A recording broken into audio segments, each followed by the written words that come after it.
കിരൺ, ഇതിന്റെ വിട്ട് ഇതല്ലല്ലോ. കറക്റ്റ് ആണ് സർ. നോ, ചേഞ്ച് ഉണ്ട്. Get me the plan. ഒരു minute sir.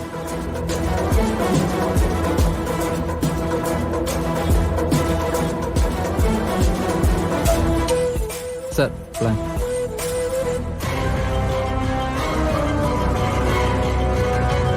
As per plan 55 centimetre.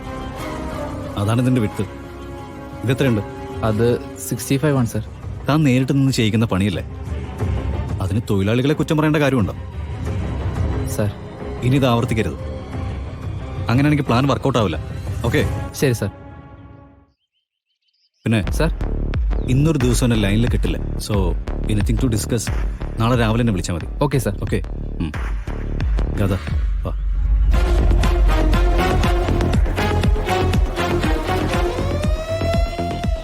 ഇതൊക്കെ എന്തിനാ നവീൻ നേരിട്ട് ചെയ്യുന്നത്? നമ്മൾ നമ്മുടെ ജോലിയിൽ ഡെഡിക്കേറ്റഡ് ആയിരിക്കണം. അയാൾക്ക് തെറ്റുപറ്റാം, പക്ഷേ എനിക്കത് പറ്റാൻ പാടില്ല. എന്നോടുള്ള കമ്മിറ്റ്മെന്റ് അയാൾ തെറ്റിച്ചാലും എനിക്ക് പണം തരുന്നവരോടുള്ള കമ്മിറ്റ്മെന്റ് ഞാൻ തെറ്റിക്കാൻ പാടില്ല. കുറച്ച് സമയം ഒന്ന് മുടക്കിയ ഈ ബിൽഡിംഗ് പോലെ നമുക്ക് നമ്മളെയും ബിൽഡ് ചെയ്യാം.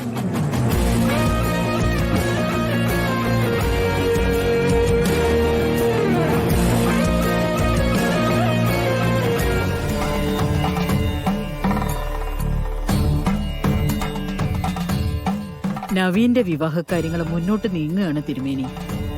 പൂജ നന്നായി പര്യവസാനിച്ച നിലയ്ക്ക് ഇനി ശാപത്തിനെ കുറിച്ച് പേടിക്കേണ്ടതില്ലല്ലോ.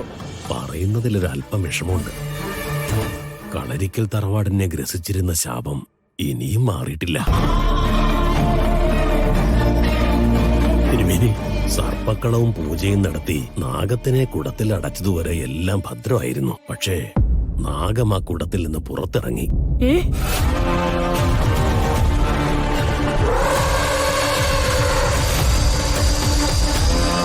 നാഗം കുടത്തിൽ നിന്ന് പുറത്തിറങ്ങിയത് പൂജയുടെ പരാജയമാ സൂചിപ്പിക്കുന്നത്. തിരുമേനി എന്തൊക്കെ പറയണേ? ഈ വിവരം തറവാട്ടിലുള്ളവരെ അറിയിക്കുന്നതിനായി ഞങ്ങൾ അവിടെ വന്നിരുന്നു. പക്ഷേ വിധി ഇതെന്ന് പറയട്ടെ, അപ്പോഴേക്കും വിവാഹ നിശ്ചയം പൂർണ്ണമായി കഴിഞ്ഞിരുന്നു. ഇനിയൊരു പരിഹാരം ഇല്ലെന്നാണ്. ഒരു കാര്യം നിസ്സംശയം പറയാം, ഈ ആലോചനയുമായി മുന്നോട്ട് പോകാതിരിക്കുന്നതാണ് നല്ലത്. നവീന്റെ വധുവായി വരുന്ന പെൺകുട്ടി ആ വീടിന്റെ പടി ചവിട്ടുന്ന നിമിഷം അവളുടെ ദിവസങ്ങൾ എണ്ണപ്പെട്ടു തുടങ്ങും. മരണം നിശ്ചയമാണ്.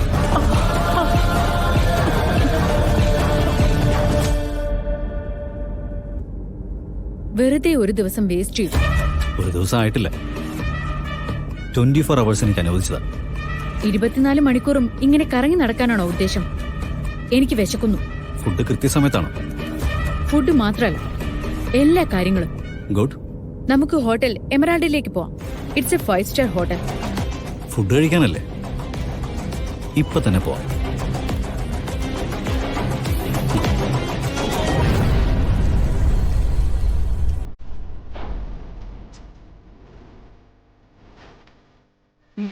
ഇറങ്ങടോ. ഇവിടെ എന്താ? തനിക്ക് ഭക്ഷണം കഴിക്കണ്ടേ? ഇവിടെയോ? അല്ല, ഇതെന്തോ ഹോട്ടലാണോ? ഇങ്ങനൊരു ഹോട്ടലിൽ നിന്ന് ഫുഡ് വാങ്ങിച്ചു തന്നിട്ടാണോ എന്നെ ഇംപ്രസ് ചെയ്യുന്നത്? നമ്മൾ വന്നത് ഫുഡ് കഴിക്കാനല്ലേ, കെട്ടിടത്തിന്റെ അളവെടുക്കാനല്ലല്ലോ.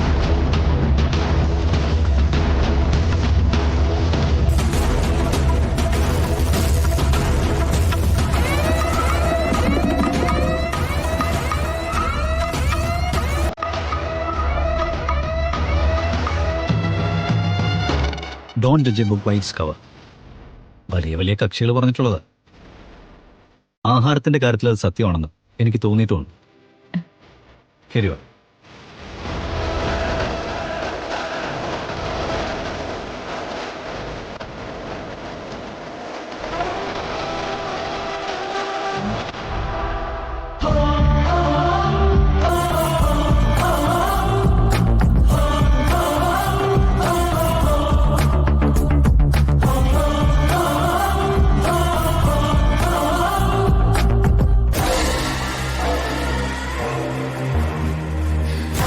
ഈ സിറ്റിയിൽ തന്നെ ഏറ്റവും പഴയ ഹോട്ടലുകളിൽ ഒന്നാണ്. ഫുഡിന് പഴക്കം കാണോ? I am really sorry. ഇത്തരം കോമഡികൾ ഞാൻ ആസ്വദിക്കാറില്ല. Hi sir. ഹായ്. ഓക്കെ, എനിക്കെന്താ വാങ്ങിത്തരാൻ പോകുന്നത്? താനെന്ത് കഴിക്കണമെന്നുള്ളത് തൻ്റെ ഇഷ്ടമല്ലേ? മെനു നോക്കി ഓർഡർ ചെയ്യും. ആഡംബരവേ കുറവുള്ളൂ, സ്വാദിന് കുറവുണ്ടാവില്ല, മായവും ഉണ്ടാവില്ല. That's my guarantee. നവീൻ എന്താ പറയുന്നത്? എനിക്ക് വേണ്ടത് ഞാൻ പറയാം, തനിക്ക് വേണ്ടത് താനും പറയണം. പ്ലീസ്.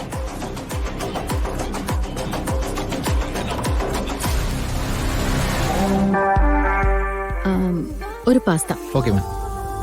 ദെൻ ഒരു ഓറഞ്ച് ജ്യൂസും.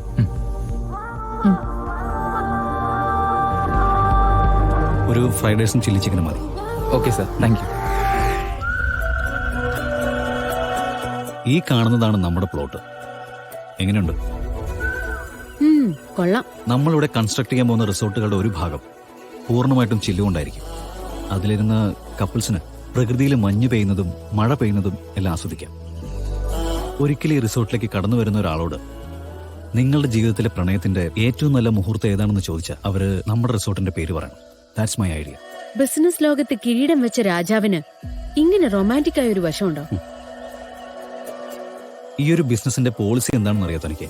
നമ്മൾ കാമുകന്മാർക്ക് വേണ്ടി ചിന്തിക്കുമ്പോൾ നമ്മൾ അവരെ പോലെ പ്രണയത്തോടു കൂടി ചിന്തിക്കണം. ഭാര്യ ഭർത്താക്കന്മാർക്ക് വേണ്ടി ചിന്തിക്കുമ്പോൾ നമ്മൾ ഒരു കുടുംബത്തിന്റെ അകം തിരിച്ചറിയണം. ചുരുക്കി പറഞ്ഞ ഏത് വേഷം കെട്ടാനും നവീൻ ഗോപാൽ വർമ്മ തയ്യാറാണെന്ന്. No doubt. നമ്മൾ ആരെയാണോ ലക്ഷ്യം വെക്കുന്നത് അവരുടെ മനസ്സായിരിക്കണം നമ്മുടെ ടാർഗറ്റ്. പിന്നെ ഇനി ഇവിടെ നിന്നാല് പെട്ടെന്ന് കോടമഞ്ഞ് വരും. അത് കഴിഞ്ഞാൽ പെട്ടെന്ന് ഇരുട്ടാവും. താഴേക്കുള്ള വഴി നമുക്ക് തിരിച്ചറിയാൻ പറ്റില്ല. സോ നമുക്ക് ഇറങ്ങിയാലോ? ഓക്കെ.